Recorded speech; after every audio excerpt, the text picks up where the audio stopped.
Deal with the subject of propitiation and satisfaction of divine justice.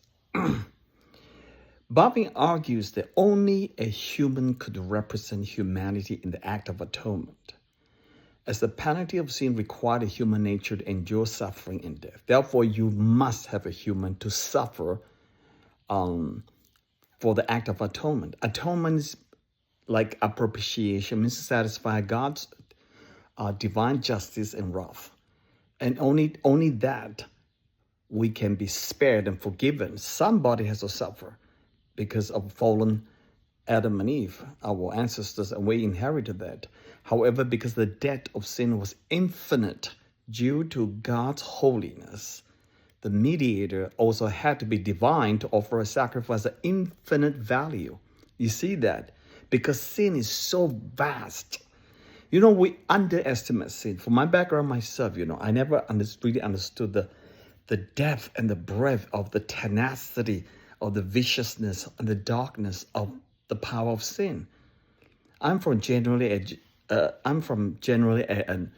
a good background. Well, not rich, but comfortable.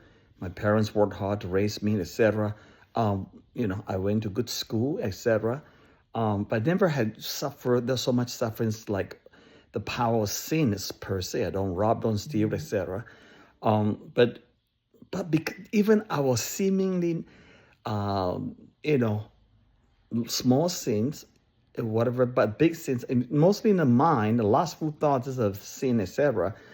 They are also, sin is of the magnitude of infiniteness. Do you see that?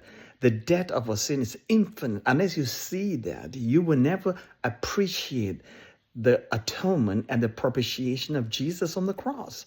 You will never fully appreciate Jesus on the cross because you never really know the depth and the width and darkness and brokenness and the viciousness and tenacity of sin. All right? And because of the debt of sin was infinite. Calvin said that, why is it infinite? Because of God's holiness. Now it makes sense, right? God's infinitely holy. So therefore, our slightest sin becomes infinitely dark. You see that? Therefore, the mediator had to be divine to offer a sacrifice of infinite value. So you need a divine person to be able to offer a sacrifice of divine value, and yet at the same time, that same person will have to go through endure suffering and death because of the penalty of sin.